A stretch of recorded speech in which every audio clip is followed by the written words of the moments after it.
The invitation arrived on a Tuesday, tucked between a gas bill and a circular for a new pizza place. The envelope was thick, creamy cardstock, the kind of paper that felt important before you even knew what it was. My name, Leo Vance, was written across the front in an elegant, looping script I knew as well as my own. It was Clara's handwriting. For a moment, a wild, stupid hope surged through me. A letter? An apology? A confession that the last 2 years had been a terrible mistake? My hands trembled as I tore it open, the ragged sound echoing in the silence of my empty apartment. It wasn't a letter. It was an invitation. Clara was getting married. Her name, Clara Annabelle Reed, was joined by an ampersand to a name I'd never seen before, David Sterling.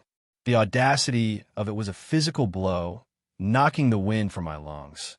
To invite me, the man whose heart she had methodically and thoroughly broken, to witness her pledge forever to someone else, it felt less like an olive branch and more like a final, twisting turn of the knife. I sank onto the lone stool of my kitchen counter, the invitation lying flat against the cold granite. I stared at the date, only 3 weeks away. My first instinct was to burn it, to watch the elegant script curl into black ash and scatter it to the wind, a symbolic funeral for the last vestiges of my hope. But a second, more insidious thought crept in. Why? Why would she do this? Was it pity, a misguided attempt at closure? Or was it cruelty, a final victory lap to show me how much better her life was now? The questions gnawed at me, a familiar ache in the hollow space she'd left behind. For 2 years, I had been haunted by the ghost of our ending. It had been abrupt, a clean, surgical cut, with no satisfying explanation. "We've grown apart, Leo," she had said, her voice devoid of the warmth I had built my life around. "I need something different, something different." The words had replayed in my mind a million times, each repetition stripping them of any meaning until they were just sounds, a mantra of my failure. I had begged, I had pleaded, I had offered to change anything and everything about myself, but she had been resolute, her eyes like polished stones. And now this, an invitation to watch her begin her something different with a man named David Sterling. A bitter laugh escaped my lips. I should throw it away. I should move on, just as she so clearly had. But I knew I wouldn't. The not knowing was a poison that had been slowly seeping into every corner of my life. Maybe this was the antidote. Maybe seeing her, happy and radiant in a white dress, would be the final, brutal confirmation I needed to let her go. Or maybe, just maybe, I would finally get an answer. I traced her name with my finger, the embossed letters of phantom touch. I would go. I would wear my best suit, hold my head high, and watch the final chapter of our story close. I would go to my ex-wife's wedding, not for her, but for me. I needed to see the end to believe it was real. The decision, once made, settled in my stomach like a lead weight. For the next 3 weeks, I existed in a state of suspended animation, moving through the motions of my life while my mind endlessly rehearsed the upcoming ordeal. I found myself excavating the ruins of our marriage, sifting through memories like an archaeologist searching for an artifact that would explain the collapse of a civilization. I remembered our first apartment, the one with the leaky faucet and the window that overlooked a brick wall. We had no money, but we had filled that tiny space with so much laughter it felt like a palace. I remembered painting the walls a sunny yellow, Clara getting more paint on me than on the plaster, her laugh echoing as I chased her through the empty rooms. We'd made love on a drop cloth on the floor, dreaming of the future, a future that had felt as solid and real as the ground beneath us. How do we get from there to here? I pulled out my wedding album, the heavy leather cover cool beneath my fingers. There we were, impossibly young, our faces bright with a naive certainty. I had loved her with a totality that scared me. She was my gravity, the force that held my world together. Flipping through the pages was a form of self-flagellation. There was the photo from our honeymoon in Italy, Clara feeding me a gelato, her eyes sparkling with mischief. There was the one from our 5th anniversary, a quiet dinner at home, her head resting on my shoulder, a look of serene contentment on her face. I searched her eyes in every picture, looking for the lie, the first hint of the crack that would eventually shatter our lives. I found nothing. Just love. Just us. The day before the wedding, I went to my closet to choose a suit. My hand brushed against the dark charcoal wool, and a memory, sharp and vivid, ambushed me. Clara had bought me this suit for my 30th birthday. Every man needs one suit that makes him feel like he can conquer the world, she'd said, her fingers deftly adjusting the collar. I had worn it to her father's funeral, holding her hand as she wept, feeling the immense weight of her grief and my desperate need to shelter her from it. I had worn it to the awards dinner where my firm had made me a junior partner, her proud smile from across the room feeling more valuable than the promotion itself. The suit was woven with the threads of our shared life, the triumphs and the tragedies. To wear it to her wedding felt like a profound betrayal, a desecration of those memories. But what else did I have? Everything I owned was a relic of our time together. My favorite coffee mug, the worn armchair by the window, the collection of old records we'd spent weekends hunting for. They were all ours, not mine. I took out the suit, its familiar weight a comfort and a curse. I would wear our past like armor.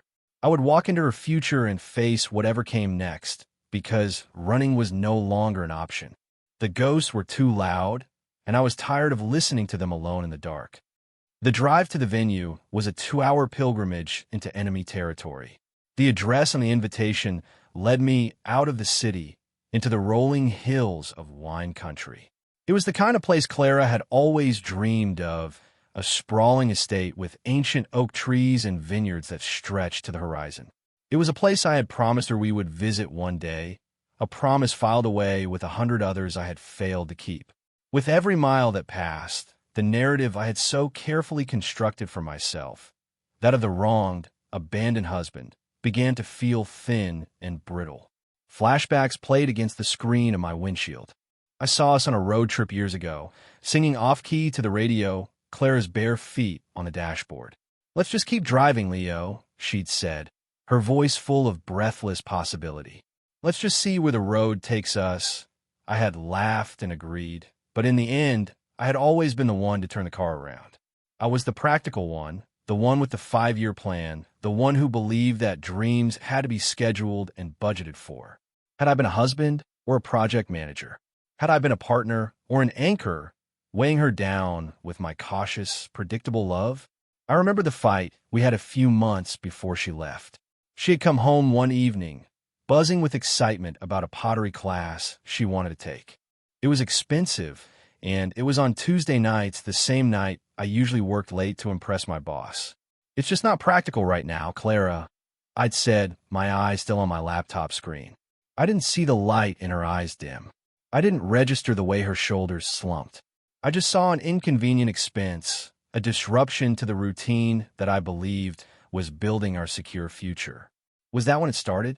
Was that the moment she realized the future I was building wasn't the one she wanted to live in? The GPS announced I had arrived. I turned into a long, gravel driveway lined with towering cypress trees. The venue was even more beautiful than I had imagined, a rustic stone villa draped in ivy and blooming wisteria. It was perfect. It was her. My heart hammered against my ribs as I parked the car. I could still leave. I could turn around and drive back to my quiet, empty life, back to the comfortable agony of not knowing. But I had come this far. I smoothed down my tie, the knot feeling tight enough to choke me. Taking a deep breath, I got out of the car and walked towards the sound of music and laughter, towards the woman who was once my world, ready to witness its official end. The late afternoon sun cast a golden glow over the ceremony, which was being held on a vast lawn overlooking the vineyards. White chairs were arranged in neat rows, filled with people I didn't recognize and a few I painfully did.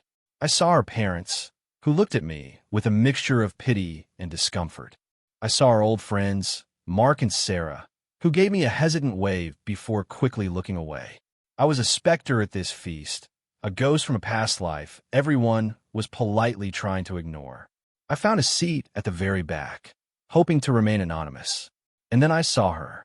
She was at the front, her back to the guests, standing under a floral arch. Even from a distance, I knew the line of her shoulders, the gentle curve of her neck. When she turned slightly to speak to her father, I caught her profile, and the breath hitched in my throat. She was beautiful, more beautiful than I had ever seen her. Her dress was simple and elegant, falling around her in soft waves. Her hair was swept up, with a few loose tendrils framing her face. She looked happy. Not just smiling for the camera happy, but genuinely, soul-deeply happy. The sight of it was a physical pain, a confirmation that her joy was no longer tied to mine. The ceremony began. The man I now knew as David Sterling stood at the altar. He was handsome in a classic, understated way, with kind eyes and a calm demeanor. He watched Clara walk down the aisle with an expression of such profound, unadulterated love that I had to look away.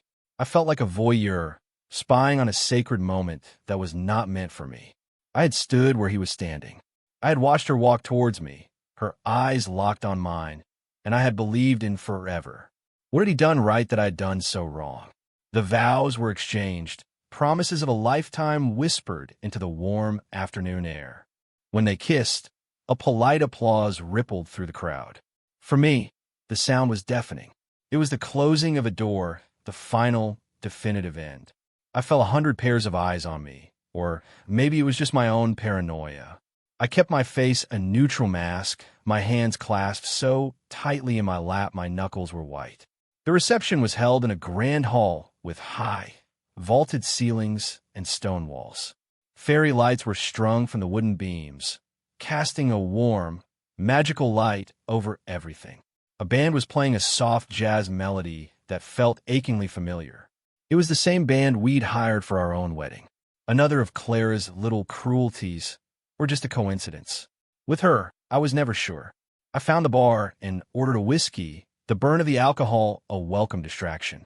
I stood in a corner, watching the happy couple move through the room. They laughed, they accepted congratulations, they held hands.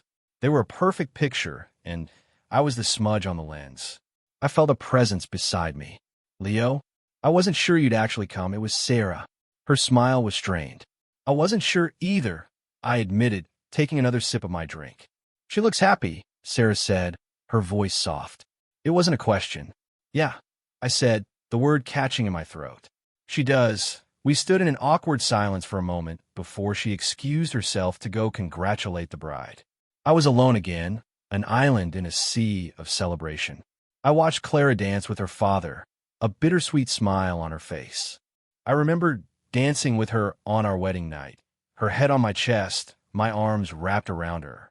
I had whispered in her ear that I would never let her go. A promise I had broken. Or had she broken it? I didn't know anymore. All I knew was the profound, soul-crushing ache of her absence, an ache that was somehow magnified by her presence just a few feet away. I was about to order another whiskey, preparing to drown the rest of the evening in a comfortable numbness, when a man stepped in front of me, blocking my path to the bar. It was him, David Sterling, Clara's husband.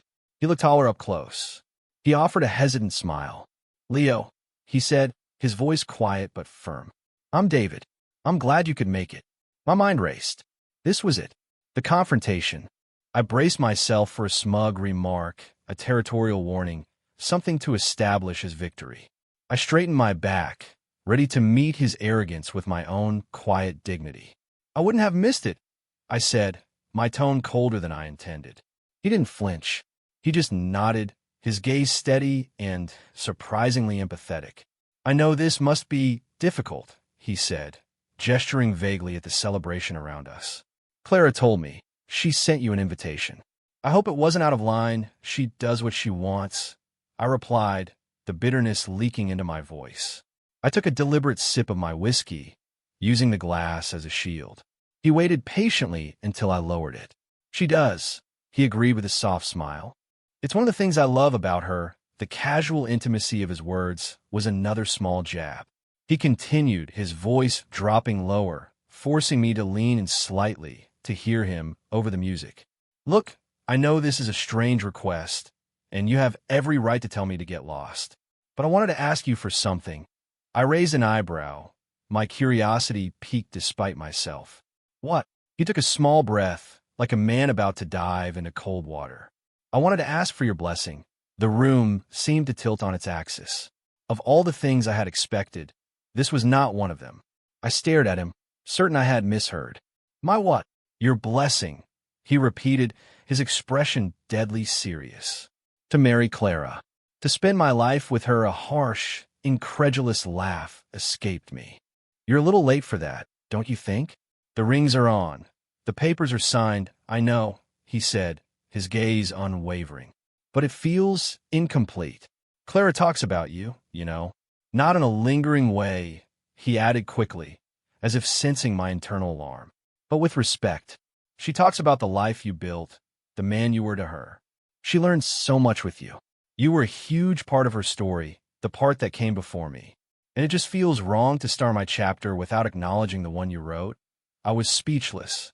This man, this stranger who had taken my place, was standing here not with pride or condescension, but with humility. He wasn't trying to erase me. He was trying to honor the space I once occupied. It was disarming, confusing, and it shattered the simple, villainous caricature I had painted of him in my mind. Why? I finally managed to ask, my voice hoarse.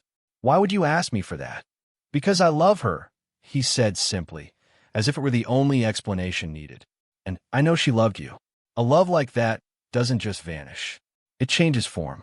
It becomes part of who you are. The person she is today, the woman I fell in love with, was shaped by her time with you. And I'm grateful for that. I'm grateful for the man who helped her become who she is. So I'm asking for your blessing, man to man. He held out his hand. I looked from his outstretched hand to his earnest face. My anger, my bitterness, all the defensive walls I had so carefully constructed began to crumble. He wasn't my enemy. He was just a man in love with the same woman I was. And he was, in his own way, trying to build a bridge over the ruins of my past. My own hand felt impossibly heavy as I lifted it to meet his. The conversation with David left me reeling. His unexpected humility had stripped away my anger, leaving behind a raw, aching vulnerability. I needed to talk to Clara. I needed to understand. I found her standing on a stone terrace overlooking the darkened vineyards, a glass of champagne in her hand. She was alone, gazing out the night sky. For a moment, she looked like the girl I had fallen in love with, the one who could get lost in her own thoughts for hours. Clara, I said softly. She turned, in a flicker of surprise, then something unreadable crossed her face. Leo, I was wondering if I'd see you. Your husband is an interesting man, I said, skipping the pleasantries. She raised a perfectly sculpted eyebrow. Oh, he asked for my blessing, I said, watching her face for a reaction. A blush crept up her neck. She looked away, towards the vines. He's a good man.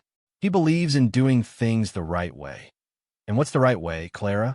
Sending your ex-husband an invitation to your wedding? Was that part of it? The old bitterness was back, a familiar, toxic comfort. She sighed, turning back to face me.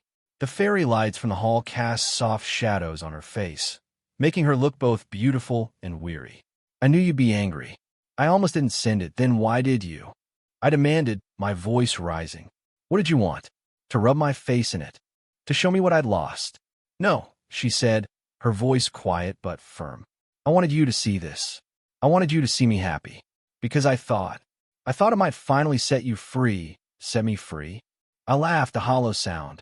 You think seeing you marry someone else is what I needed? I needed an explanation. Clara, a real one. Not just we grew apart. That was garbage and you know it. We didn't grow apart. You left. You just walked out of our life with no real reason. The silence stretched between us, thick with unspoken words and years of shared history. A tear traced a path down her cheek, glittering in the soft light. You're right, she whispered. That wasn't the reason. She took a shaky breath, and when she spoke again, her voice was filled with a pain that mirrored my own. Do you remember our 5-year plan, Leo? The one we wrote on a napkin in that diner on our first anniversary. I remembered. A house in the suburbs by 30, first kid by 32, partner of the firm by 35. A neat, orderly progression toward a perfect life. My plan. We were hitting every target. I said, a note of defensiveness in my tone. "We were on track. Your track," she corrected gently. "It was your plan, Leo. I loved you, so I made it my plan too. I tried. I really, really tried to want it. The sensible house, the sensible car, the sensible life. But it felt like I was suffocating. Slowly. Every day, I stared at her, confused. I was doing it for us. For our future. I know you were," she said, her eyes pleading with me to understand. "But while you were so focused on building our future, you stopped seeing the person standing right next to you in the present. You stopped seeing me. You saw your wife, the partner in your 5-year plan. But you didn't see Clara anymore.